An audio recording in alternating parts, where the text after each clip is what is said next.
Guys, ಇವತ್ತು ಬೆಳಗ್ಗೆ ಎದ್ದು ಕೂಡಲೇ ನಂಗೊಂದು ವಿಷಯ ಬಂತು. ಅದೇನಂತ ಕೇಳಿದ್ರೆ ಸೈಕಾಗೋಯ್ತೀರಾ. ಎಲ್ಲರ ಲೈಫಲ್ಲೂ ಈ ಥರದ್ದೊಂದು ಘಟನೆ ನಡೆದಿರುತ್ತೆ. ಗುರು, ಬೆಳಗ್ಗೆ ಇನ್ನು ಕಣ್ಣೇ ಬಿಟ್ಟಿಲ್ಲ, ಅದೇ ಟೈಮ್ಗೆ ಕರೆಕ್ಟಾಗಿ ನಿನ್ನ ನೆಕ್ಸ್ಟ್ ಮದುವೆ ಫಿಕ್ಸ್ ಆಯಿತು ಅಂತ ಒಂದು ಫೋನ್ ಬಂತು ಗುರು. ಏನೋ ಗೊತ್ತಿಲ್ಲ, ಈ ದಿನ ಫುಲ್ಲು ಮೋಟಿವೇಶನು. ಒಂದು ಕಡೆ ಬೇಜಾರು ಇದ್ದೇ ಇರುತ್ತೆ, ಆದರೂ ಬಿಟ್ಟೋಗಿರೋ ಹುಡುಗಿ ಮದುವೆ ಫಿಕ್ಸ್ ಆಯಿತು ಅಂತ ಹೇಳಿದಾಗ ಅದೊಂದು ಕಡೆ ಏನೋ ಒಂದು ಪವರು, ಏನೋ ಗೊತ್ತಿಲ್ಲ. ಬೆಳಗ್ಗೆ ಎದ್ದೆ, ಜಿಮ್ಗೆ ಹೋದೆ, ಏನೋ ಒಂಥರ ಬೇಜಾರಾಯಿತು, ಏನೇನೋ ಆಯಿತು. ನಾನು ಹೇಳೋದೇನೆಂದರೆ ನಮ್ಮ ಹುಡುಗರಿಗೆ, ನಿಮ್ಮ ಹುಡುಗಿ ಬಿಟ್ಟೋದ್ಲು ಅಂತ ಯಾವ ಕಾರಣಕ್ಕೂ ನಿಮ್ಮ ಲೈಫ್ನ ಸ್ಪಾಯ್ಲ್ ಮಾಡ್ಕೋಬೇಡಿ ಮಗ.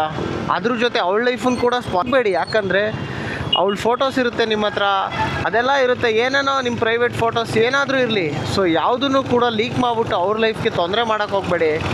ನಿಮ್ಮ ಅಪ್ಪ ಅಮ್ಮನೂ ನಿಮ್ಮ ಮೇಲೆ ಕನಸು ಕಟ್ಕೊಂಡಿರ್ತಾರೆ, ಅವರಪ್ಪ ಅಮ್ಮನೂ ಅವ್ರ ಮೇಲೆ ಕನಸು ಕಟ್ಕೊಂಡಿರ್ತಾರೆ. ಸೊ ಯಾರ ಲೈಫೂ ಹಾಳಾಗಬಾರ್ದು. ಇನ್ನೂ ಚೆನ್ನಾಗಿ ಬೆಳೀರಿ, ಇನ್ನೂ ಏನಾದರೂ ಒಂದು ಮಾಡಿ. ಅವಳು ನಿಮ್ಮನ್ನು ಬಿಟ್ಟೋದ್ಲು ಅಂತ ನಿಮ್ಮ ಲೈಫ್ನ ಹಾಳು ಮಾಡಿಕೊಂಡು ನಿಮ್ಮ ಅಪ್ಪ ಅಮ್ಮ ನಿಮ್ಮ ಮೇಲೆ ಕಟ್ಕೊಂಡಿರೋ ಕನಸುಗಳನ್ನ ಹಾಳು ಮಾಡ್ಕೋಬೇಡಿ. ಅವ್ರಿಗೂ ಬೇಜಾರು ಮಾಡಬೇಡಿ.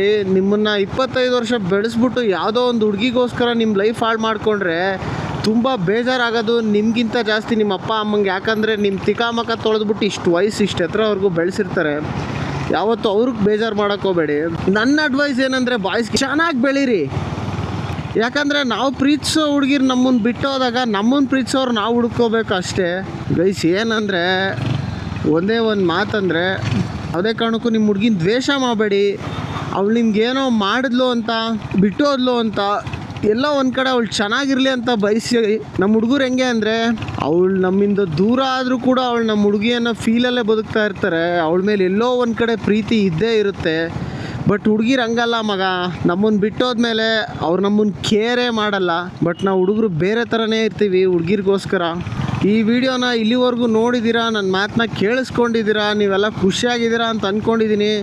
ಸೊ ನನ್ನೆಲ್ಲ ಪ್ರೀತಿಯ ಬಾಯ್ಸ್ ಆ್ಯಂಡ್ ಗರ್ಲ್ಸ್, ಇಲ್ಲಿ ತನಕ ನೋಡಿದವ್ರಿಗೆ ಒಂದು ಸಬ್ಸ್ಕ್ರೈಬು, ಒಂದು ಲೈಕು, ಒಂದು ಕಮೆಂಟು, ಒಂದು ಫಾಲೋ ದೊಡ್ಡ ವಿಷಯನೇ ಅಲ್ಲ ಗೈಸ್. ನಾನು ರೋಡ್ ಟು 100K ಅಂತ ನನ್ನ ಜರ್ನಿನ ಸ್ಟಾರ್ಟ್ ಮಾಡ್ತಾಯಿದ್ದೀನಿ. ನಿಮ್ಮೆಲ್ಲರೂ ಸಪೋರ್ಟ್ ಬೇಕೇ ಬೇಕು ಇದಕ್ಕೆ.